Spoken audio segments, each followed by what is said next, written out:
Welcome to the Marketing Millennials, the No BS Marketing Podcast. I'm Daniel Murray, and join me for unfiltered conversations with the brains behind marketing's coolest companies. The one request I tell our guests, stories or it didn't happen. Get ready to turn the up. We are back with another episode of the Marketing Millennials podcast. And today I have Marissa on the podcast. She's the VP of brand marketing at Webflow, or head of brand marketing. And we're going to all above, multiple things. She probably has other titles we don't know about, but we're going to talk about B2B world building, how to push the limits of B2B. And she's doing some cool things at Webflow, so we're excited to chat. So welcome to the podcast. Thank you so much for having me. I'm stoked to be here. I want to just start, how did you get into marketing? Yeah, I think that my path into marketing was kind of natural in that I was always creative. I was always kind of a go-getter, wanting to build things. Even in high school, I was part of the newspaper writing about the music industry. In college, people would ask me what I studied, and I'd say not very much or very often, because I had 10 internships in the music industry, trying everything across marketing, booking bands, management, but was always focused on how do I connect with audiences? How do I help the people that I work with connect with audiences? And when it really comes down to is in marketing, it is that connection. It is bringing people together. It's creating emotional connection. And so it kind of just built from there. And it was never an official oh, you're a marketer, but that path and that focus on the connection with people led me into marketing and having titles that were very specific to marketing. We talked a little bit about this behind the scenes, but we want to talk about world building. And when people think about world building, you think about the Marvels, the Yes. Disneys. But what does world building mean in a B2B context? For me, it doesn't mean anything different. I mean, when we think about B2B, I like to say, if you're in social media and you're scrolling on your phone, are you a different human because you work in B2B marketing, or are you the same human that you were when you're at home with your family or playing with your pets? And so I don't like to think of it as B2B. I like to think of it as P2P. It's people to people, no matter what you're doing. So while I am building marketing organizations for B2B work, you still have to think about how you relate to humans. And you have to build worlds where people can connect. And so when I'm building worlds, I'm thinking about campaigns as larger than just a single moment. Our most recent campaign, we're calling it the AI Guide, Owning Your Narrative. And it's the start of something larger. So we are showcasing a liminal space where AI is actually humanified. I think that's the word. He's made into a human AI guy, and he is the voice of what goes wrong with AI. And this is the start of something larger. We think about the characters that we can build within this liminal space that are representing other issues people are having with technology across the board, and how Webflow can fix that. And the reason I get really excited about having this world within this liminal space is that it's ownable. It's something that I can say, we own this liminal space. And every time that we bring a character to life in that, our audiences and new audiences can recognize it. They can recognize that these people are living in a similar space. We don't necessarily need to rebuild that initial narrative of where they are. And so it allows us to do a lot more further down the road, because we don't always have to rebuild and retell the story at the beginning. I was at Salesforce for about 12 years, and they did this incredibly well with their characters. It started with a single character, Astro, who was a representation of the practitioners at Salesforce, and they built it into a world of characters. It was the Salesforce Landia, and each different type of practitioner had a character that represented them, and people felt so connected to these characters. We saw tattoos. We saw haircuts with designs of these characters. We saw everything. People were so connected to this world, and they felt that it not only defined what they were doing in their work world, but it helped them define themselves and how they were going to further their careers. And so seeing that world really inspired me to build them for my future career. So I know Salesforce built this world over time, and it's crazy, and it comes like in it's in product, in IRL, on Yeah. social, everywhere. But let's go back to, you just came to Webflow 6 months ago. Like, where do you even start with a world building? I mean, do you start with the character? Do you start with, because even like Salesforce example, you have to have multiple parts of the business brought in, like product, like sales. Everybody needs to be built in. So where does this all start building this AI guy, and how does that work? So I launched the AI Guy campaign on my 4-month anniversary. So I'm about 4.5 months in right now, almost 5. But I think that I was looking at a lot of what we were doing at Webflow in terms of brand, and it wasn't necessarily breaking through. And I was given some incremental budget in my second quarter at the company, and it said go do something. And I think the freedom that's allowed when you're new is special. It's something I haven't had in a really long time. So it was definitely very special to have that trust and that being like, hey, you can break some things, you can try some things. And one of the things I first did was not breaking things. It was tried and true. I brought in an agency that I've been working with. I worked with for years at Salesforce called New Motion.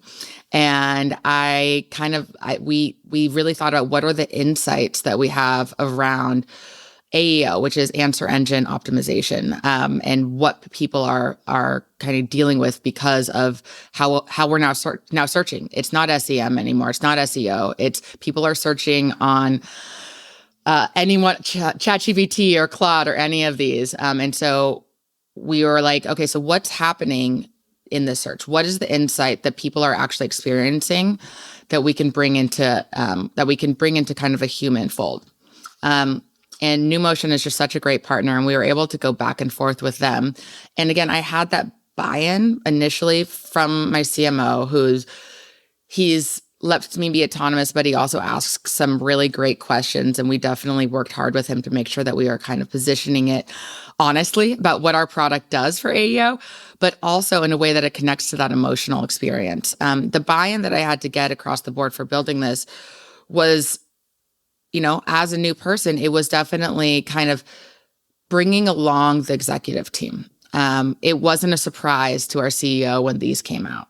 They had kind of been primed along the way, and we were very thoughtful around how we did create a feedback loop. And that included a feedback loop for the script. It included a feedback loop for the revisions. But I also, again, had that autonomy to make a lot of the decisions up front. I was like, I want this AI guy to be part of me, but I want him to be punchable. I want him to be kind of that intern that has all the confidence in the world. Initially, we were thinking of Cousin Greg as the inspiration from Succession, someone that just comes up to the podium and he says what he's going to say. And he doesn't care if it's right or wrong. He's just I'm confident that this is what we have. And that's kind of how I think about AI in a lot of ways, unless you're really creating an environment for them to have the right information. So definitely brought along the e-staff and was able to get that buy-off, but also really, I'm not going to lie, took advantage of being new and trying new things and pushing the limits. Yeah, and I also think, obviously you came from a place where it's worked and you have prior experience where you could prove, hey, this did this, this did this lifted the, say, bookings or pipeline or influence revenue. It's not like it's a different company. It's it's kind of cool because you get a start from all the learnings you've learned over being at Salesforce so long and then piece them together to make this world. I want to ask, why do you think B2B companies get stuck with not doing stuff like this? I know why aren't more B2B companies world building? You see Salesforce, but you can on your hand, I couldn't name 5 companies that in B2B are trying to world build right now. I think it's not just world building, but it's bringing it's making tech kind of human and how we think about it and how we talk about it. I think that a lot of people think that you need to give especially at the brand level, they still think you need to give a demo. You need to do a full product demo for someone to care about your product. And that for me is, it like hurts my soul when they're saying top of the funnel, right? When people don't even know your name yet, you need to give them a full demo. And again, where are they discovering you? They're discovering you in AI search, and they're discovering you in social media. No one wants an 8-minute product demo in social media. They're not going to follow you. So when you're thinking about building content for discovery, you have to stop them in their tracks. You need to actually build humor. You don't need to show exactly what the product does. That is why you create a full funnel of content and a full funnel of marketing, because they know your name, they're interested, they stop, they're much more likely to go and learn more. They're not trying to understand the entire world of your product on social media. And they're not trying to understand all of the abilities of a product when they don't even know if they need the product yet. They're not even in the market. I mean, LinkedIn's B2B Institute is like one of my favorites to quote. But when it comes to brand, they say it's a 95-5 rule. So 95% of your buyers are not in market yet. Only 5% are. So if you only focus on that 5% and give them like, here's exactly what our product does, at the top of the funnel, you're missing the long game. You're missing the ability to build your business for the long terms. You want to be top of mind, and you're competing with kittens and babies and politics in your timeline. So if you're not standing out and you're not creating something that is relatable and people are actually interested in stopping and looking at, you're missing a huge audience that can be your future buyers. One thing that I worked really closely with Colin Fleming at Salesforce, and he is now the CMO at ServiceNow. And I see them world building, and I'm like, I wonder if I kind of helped inspire that from conversations I've had with his team and work that we'd done at Salesforce, because they're also saying, hey, these are the humans that are interacting with your product. And yes, they have Idris Elba as the main guy within these commercials, within this content. So that's definitely a reason to stop your thumb on a piece of content. But then they're building out these other characters that represent the users of their product and the situations that they're going through, and really building out what are their concerns, what are their comments, what are the reasons that they are actually interested in ServiceNow, and how ServiceNow is actually helping them. So I'm seeing it more and more. It's exciting, and it also just like creates a larger group of characters that you can play with, and like you don't have to just consider a single character, a single element, a single campaign. It can be built out over years. It can create familiarity. And it goes back to that 95% of people that are not in market yet. If they're familiar, once they get into market, you're the first in their mind. So you have AI guy. Like, what is the strategy to start getting him into parts of campaigns, parts of channels, parts of ads? Like, how do you set that up for so you have this character? Now I want to start making sure the character is in our world, in our assets, in our product. What is the checklist for that? Is it a slow build into different places? Is it a fast build? Like, how does a character get introduced in a way that feels natural and easy and human? Well, I think that first part is we actually created, I think it was like 37 assets with NewMotion, which is kind of insane. And we're using them across paid media and organic as well. But we were also not just thinking video sizing. We were thinking about what are the memes that we can create from this? We work closely with our social team to be like, how are we utilizing stills from this? How are we creating memes from this? How are we creating this an ongoing part of our community management across all of our social touch points as well? Future, we're definitely thinking about how do we build out additional characters for our additional product releases, and kind of have that reference back.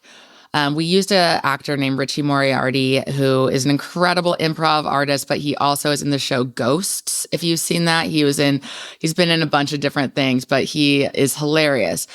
Again, he's filming Ghosts. They're on all the time. So I'm not going to be able to use him in every single area, but we're thinking about how do we build in that character while maybe not exactly him into things like our events. We have a big user conference in September, and we're thinking about how do we create photo opportunities?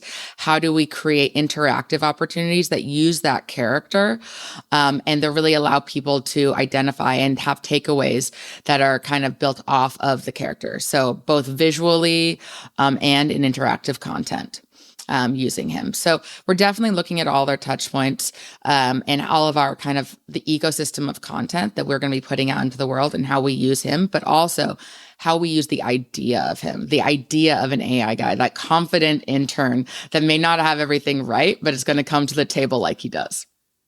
So I want to take also a step back too and say, like, as a brand person, what are your thoughts about where AI is at, where AI is going? Because I mean, you must have thoughts because the AI guy is kind of like the people who are pushing the limits too far with AI and not being human and being robotic.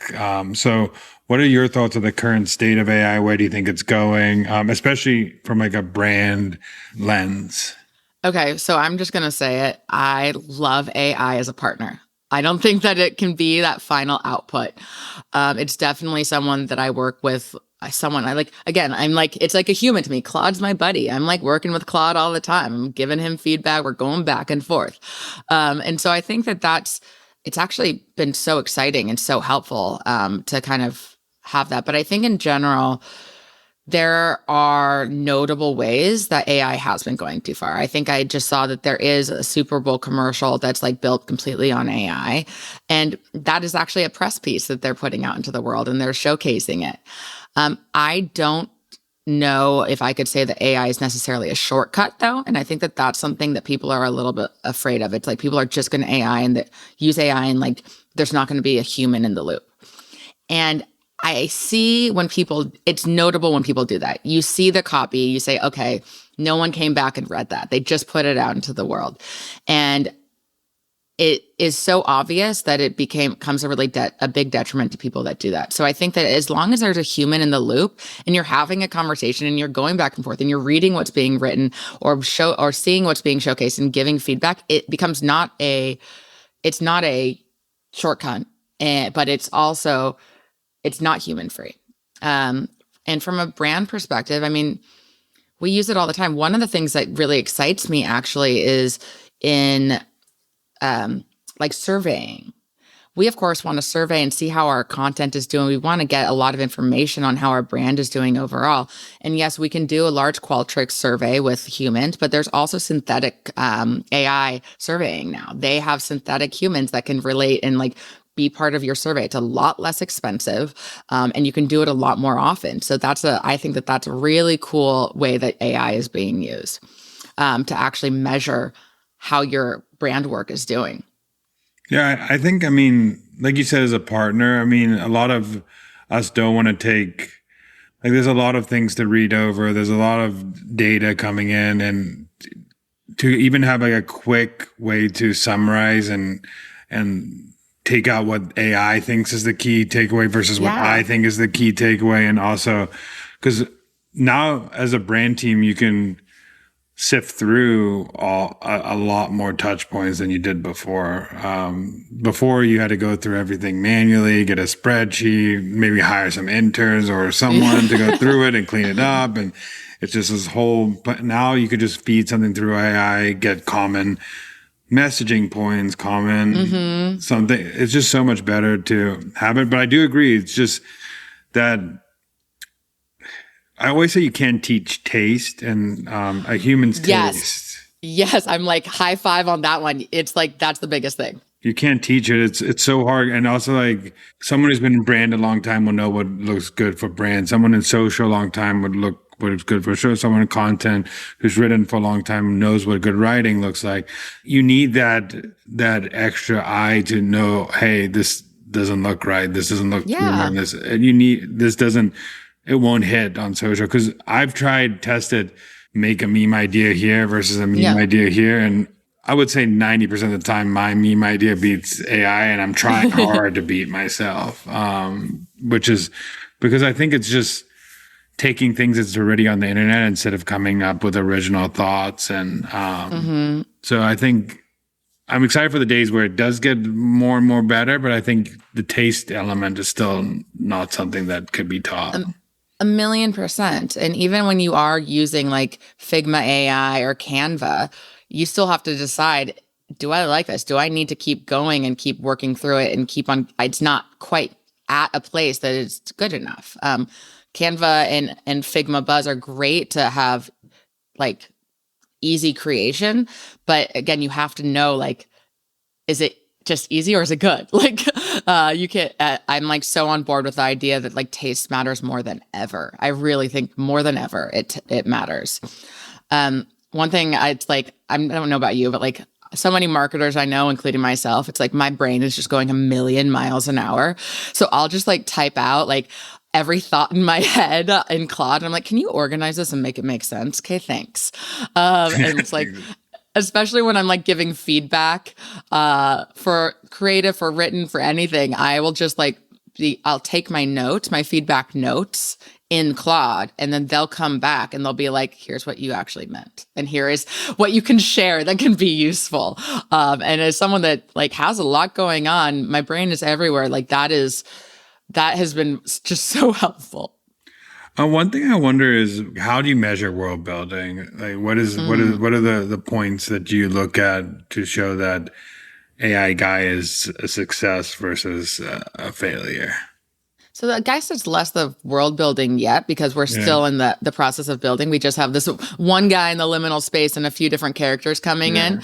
But I mean, we are really working on measuring pipeline. Initially, we did a lot of paid media for this. So it's, if you see it on your TV when you're watching anything on like Paramount or Peacock.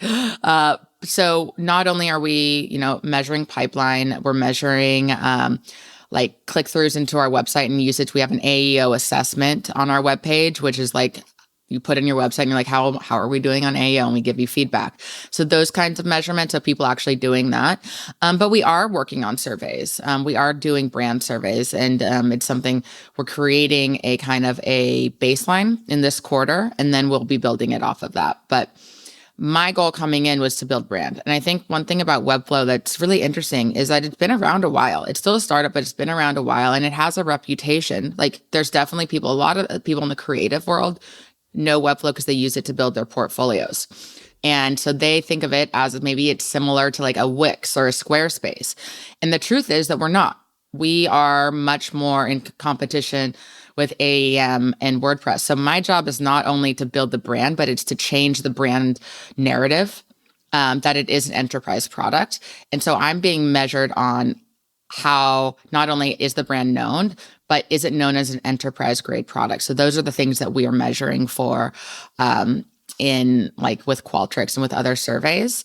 And it's kind of also showcasing that we are doing a production grade campaign, and we're not just doing something like simple. And so having that be across your TV screens and your social across the board is like hopefully showcasing to people like we not only understand the issues that people are going through because of AI search and how it's changed how people are kind of building their websites and how people are getting referenced on these, but also like we take ourselves seriously in a funny way. Like we take our humor seriously, and that we actually are really moving up market. One thing I know at Salesforce and at Webflow as well is you both have a lot of partners that help, like with Webflow and Salesforce, they have a lot of partners. So how does that work when you have a lot of external people talking about Webflow versus intern? Like how does the brand team work to get that message out to these partners to make sure that they are on the same page as well and get them excited about what you're building? You know what? We have an incredible partner team. We have both a partner team and a partner marketing team. And honestly, you're absolutely right. Our agencies are like one of the biggest ways that we sell, we go to market. As noted, like we are not a Wix, we are not a Squarespace. You do need professionals to build your website in Webflow. So having agency partners be there and build be like, they're selling Webflow for us because like we build in Webflow and we are, so it's like a two-way street there. So we definitely are working closely with our partner marketing team to make sure that we are providing them all the necessary assets. I think one thing that's interesting is we are actually working with specific B2B influencers that are focused on agencies. And so we are working with folks that are speaking directly to agencies. One that we're working with is called Breaking and Entering. And they're agency guys that have like humor, that they're like very humor forward in their content. And their content for us is built specifically to speak to agencies. And so we want to provide them with as much information as possible. We want to make sure that they know that we care about them. We also want to represent their work as much as possible. But we also we recognize that it's not necessarily the same message. They don't want the message that, hey, Webflow is easy to use, because their job is to make Webflow. And if it's too easy to use, they're not necessary. You don't see the Wix and Squarespaces partnering as much with agencies because that's not necessary. So agencies are not that, we need to like alter and like our messaging when we're speaking to them, because they need to know that their value is still in building those websites. And also, one of the common threads I'm hearing from what you said throughout this conversation is the element of humor. And I just want to know like how that plays and why should more B2B brands include humor, and what are your thoughts on how it should be included in marketing to feel authentic to your brand, to feel doing right? Because I know you've said memes a couple of times. Mm-hmm. There's a lot of things that you're working with a funny agency, influencers, and you have a hot take about influencers. We could talk about that too. But I just want to know like how you think about humor incorporated into marketing. I think humor is one thing. I think it's emotion in general, and it's understanding the human like experience. Again, like humans don't care to see an 8-minute demo. They want to have something that they can emotionally relate to. If it's humor, if it's sadness, if it's warmth, and understanding those moments that people are feeling that and really kind of digging into those, that's the biggest thing. I mean, you think about, I think I see this post on like LinkedIn all the time. It's like is it not Twix? Maybe it's not Twix, but it's one of those, it's like who you are when you're mad, when you're angry, when you're hungry. And it's like, we all know that moment when we're hungry. And so it's like when they're like, here's something that you can do, you can eat a Twix or whatever. I probably not the best ad because I can't remember the name of which candy bar it is, but I do remember this is who you are when you're hungry. And because it is a human emotion that you have empathy for, and feeling empathy for your audiences and the moments that they are feeling these things, that is what you need to dig into. And then you dig into it with humor, you dig into it with warmth.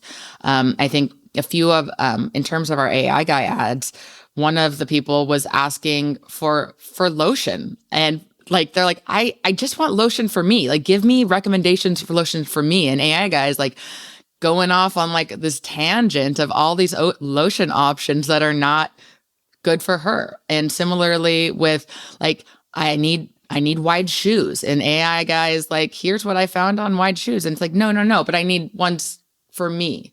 And I think that that's just like it's a moment we all have been in where AI has answered us in a way that it's like, no, this is not the answer I'm looking for. Like, are you dumb? And like, we've all felt that. We've all been there. I mean, like, I even was like, I finished a book recently and I was like, I can't understand the end of this. And I was like, can you guys help me understand the end of this book? And they're like, we don't know what that book is. We'll go research it. And like, but then they're also like, we can't figure it out. I'm like, wait, you really are like, you can't figure it out? That's the first time I've heard that. And so we all have been in these moments that it's a moment that are like human reaction to what it is. And I think especially because I'm actually marketing to marketers, which is like the most fun ever, I get to be my own personal like guinea pig and be like, do I react to that? How do I feel when I see that or I hear that? And like, I personally, again, I react to humor. So like, I'm like, all right, I'm going to dig in humor. We all know like is it Enya or Sarah McLachlan ad for the pets? Like, we all know that ad, that like song. I'm not going to sing it, but like, you know the one I'm talking about? Mm-hmm. like Save the Animals, like we all know that because it like pulls at our heartstrings and like just those emotional moments. And if it's humor or if it's sadness or if it's love, like if you can identify those moments and identify the things that are like in real people's lives, that's what you're hitting on. No, I like that. I think, like you said, there's different ways of pulling on heartstrings, and I think humor is one way that's just low lift that everybody does every single day. And if you can take a problem, like you said, someone's having with AI slop, like the AI slop that comes out, or the AI answers where you get annoyed and you keep going down the rabbit hole and they keep giving you the wrong thing.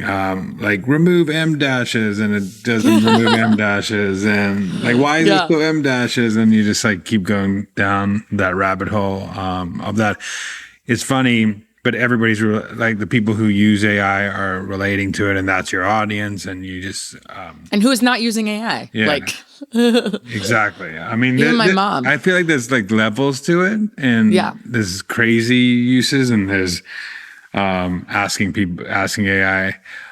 We just got my mother-in-law on it, and now she's like talking to it about doing everything. It's so funny. It's just AI is her new like life thought partner. It's hilarious. I know, and we thought that like they would be slow to catch on, like it, and like honestly, it's so great. I don't have to like. Oh, my biggest one is my dad will send me these texts, and like he's very smart, and I'm like, I have no idea what you're saying. I'm like, I have like a project that's like, help me understand what my dad is saying. And I'll just put it in. I'm like, this is for my dad. You know everything about my dad. Like, tell me what he is saying. Like, help me respond in a meaningful way. And I know that it's like, it's just helpful for relationships as well. It's helpful for so many things. But again, like it can go down a path that can be very frustrating and doesn't actually give you the information that you need or want. And yeah, and it also every different like Claude, Gemini, Chat, they're all going to give you slightly different answers, slightly different ways of doing things. And you can get annoyed here. You don't get annoyed here. You don't. It's a relationship. You have relationships with each of these. Yeah, it's crazy. I'm scared to see what like my kids' relationship with AI is going to be in a few years. But I also want to ask you, because I honestly believe that we're like not saying it was always in consumer, but in B2B, we're in more of like a resurgence of brand because of that AI needs brand to be able to be picked up in LLMs, and you need people to talk about your brand more and more and more. So I feel like for brand out there, I don't know what you're seeing, but I'm seeing that you need to be mentioned. You need to be talked about on the internet. You need, even if it's AI guy as your entering point or something like that, you just need to be talked about a bunch to be able to show up in an LLM. And people have to be using your name and that brand. And that didn't matter before because you could outbid someone maybe on on Google to win. But now when AI is searching through the internet, finding mentions on credible sources, articles, Reddit, all over. So doing brand things, getting talked about is the way to show up on these LLMs now. Yeah. And I think it's twofold. I mean, this is one of the things I'm so excited about at Webflow, not to like do like a product plug, but we actually are the only like web platform, marketing platform that has a full circle for AEO. So again, AEO, answer engine optimization. It's like SEO, but it's for answer engines. And we actually are able to measure it and give recommendations on how to optimize your website for AEO. So I think it's really exciting that there's a portion of this new world that I'm like, we're seeing like huge dips in people going to websites, like people actually going to your site. I think it's like a 25% like drop in people actually clicking through to a website. So your website, not only when people go there, it's like a very big deal. So you might need to make sure it's amazing, but you're actually optimizing your schema now for AI versus for SEO, for search. So it's like we're able to showcase how you do that well, do it within the product and measure it in the product and optimize in the product. So it's a full loop. And so I'm like, heck yeah, we are on top of this. We're the first to have that full loop. There's agencies that do it. There's other like SEM that was just bought by Adobe. They're going to build in, but like right now we're the only ones that can do that. So I'm like, I love being ahead of the game. But as you're saying, it's not just the website. The website is part of it. But again, it comes back to that community. Like, I think it's Reddit that's like the top place that people are actually getting information on AI from. So you need to make sure you're part of those conversations in Reddit. Reddit used to be a place that brands were afraid to go. If you were a brand and you went and you knew you were just going to get punched in the face, like, sorry, like people in Reddit, they're like, we're real. Like you guys are, stop being brand people. But we've seen, really exciting to see that brand is actually having a meaningful place in Reddit now. Their advertising is really exciting, like their advertising opportunities and the ways they're actually integrating like brands like they never had before into their communities and how actually brands are being part of the community. One of my favorite examples of that was Sonos. Okay, this was like the only upside Sonos has had in a really long time. But I think, do you remember they had a new app about, was it 2 years ago? And it was the worst app in the world. They just screwed up everything. They launched this app, and I'm a Sonos girl, and it was just like hell. Sonos still gives me issues. And everyone was in Reddit complaining about it. And they had someone from the Sonos Reddit that gave his name. And he was like, hey, he was the blah, blah, blah from Sonos. And he went in and he answered the question. He signed off every single one of the questions. And that was the only like high point of Sonos for a long time, is that they had a human from their brand in Reddit answering questions. And this is the kind of thing that all brands need to think about. They need to be part of these communities because that's what's getting scraped for AI. Exactly. And I think that's a key thing is world building has to include community building. They go hand in hand. You can create a world and not be a participant in the world as well. You can, you need other, you have to, and the key is like your job is to be connecting other people and also being an active participant. And if you're not that, especially outside the world too, you got to bring people into your world. So how are you creating that community outside and bringing people in? More than ever, people are also looking to be brought together in person. And I think that that's something like the touch and feel is something that people are like, they want more than ever. They know that it's not AI. Not that say everyone hates AI, but they know it's not AI. They know it's an experience. They know that they missed being around people for many years. So it's the in-person element is bigger than ever before as well. So how do you optimize? We're having our conference this year is going to be 3 times the size as last year. Like, and our CEOs, like, I want it 3 times the size the next year too. People want to be in person. Our wait list for our event this past year was like 2,000, 3,000 people long. So we know we're not concerned that we'll fill this next like 3 times the size and the size after that. And that's because the community wants to be in person. People want to experience things. They want to touch and feel. They want to get to know people. They want to have those experiences that build a community, not just around their personal life, but around their work life. Because let's be honest, we're at work more than within our personal life. More time than ever. So it's how do you make that work experience community, and how do we bring communities together to really care about our products? So that in-person experiences and events are more important than ever. I'll ask you one more question on that, because we kind of mentioned at the beginning of world building includes like online and IRL. So one of the best ways to incorporate world building is, and Salesforce did this very well, is creating the event as the world as well. So how are you thinking, now you have runway to September to get this all, like, how are you thinking about including AI guy into this world, the characters you're probably already thought of? How is that being incorporated for September? Yeah, so we are definitely in that runway right now, building out our brand experience for that right now as we speak. And I think a lot of it is there are going to be photo ops as noted, but there's also going to be like, if AI guy's he's not the bad guy. Cause like, if you watch the videos, he's just adorable and you're just like, you want to punch him in the face, but you also like him. So how do we actually build in those kind of characters on site? If it's not Richie, who do we bring on to actually personify that? Do we have those kinds of characters in interstitials, even in our keynotes? Do we have a opportunity for people to interact with a kind of wannabe AI guy and create video content that's shareable? But also, how do we get feedback on these folks? Like, how do we use the opportunity for people in person to give feedback on our brand and how we're doing brand and the people and the worlds that we're creating? So I'm excited to integrate it in a visual and creative way and a shareable way, but also I'm excited to get feedback on what we were doing in that world. And then lastly, I ask this to everybody in my podcast, but what's a marketing hill you would die on? I mean, I think I've said it 8 times. It is human to human. Like, even in B2B, you're not talking to a business. You are talking to a human. And that is just like the biggest thing. And if you start thinking about who you're selling to as businesses versus humans, you're missing that emotional connection that's going to actually create a longer lasting relationship.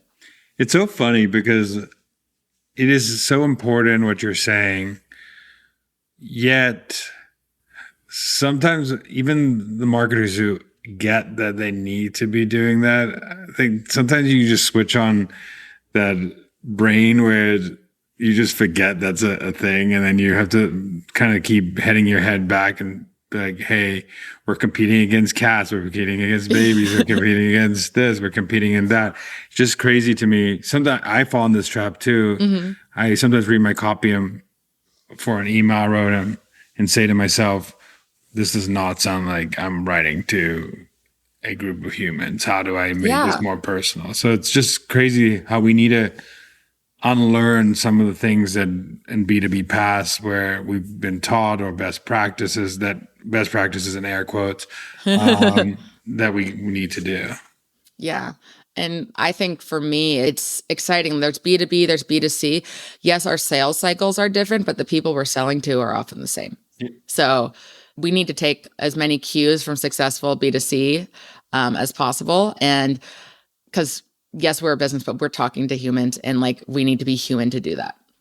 It's so funny because my wife she's in e-commerce, and she looks at big B2B brands, and she's like what I would do if I was a B2B, have a B2B budget in e-commerce, because some of these are throwing this huge amount of money all the way. And if she had that budget, she has to like care about thin margins, putting money and brand at the same time, and all these things. So that's why people should look into how e-commerce brands are marketing, because they're doing this on thin margins. They are spending a lot, but every dollar has to work. They don't have, unless they're a bigger e-commerce brand, they don't have this like free budget to just do things. So it's hilarious. Yeah. We still have budget issues. Ooh. And yeah, it's definitely, it's an exciting time to think about how to market to people. And I think that you're seeing more of it. You're seeing more human to human. And I'm excited about, like, while we're still using AI, that we are recognizing that humans are the buyers. Sweet. Now, last thing I'd like to do is give you a chance to tell people where to find you or what you're doing and all that good stuff. You can find me on LinkedIn, Marissa Kraines. That is where I'm most active. And come say hi. Well, thank you so much. I'm excited to see how AI Guy grows up, evolves, annoys people, and all that, all that in between. And thank you so much for coming on and sharing your experience. It was great chatting with you. Thanks so much for having me. Thanks so much for listening. Keep tuning in to hear more great insights from the coolest marketers from around the world. If you haven't already, make sure to subscribe and follow the Marketing Millennials podcast on Apple Podcasts, Spotify, YouTube, or wherever you get your podcasts. And if you like what you hear, I would greatly appreciate you giving us a 5-star rating. It helps bring more marketers into our community.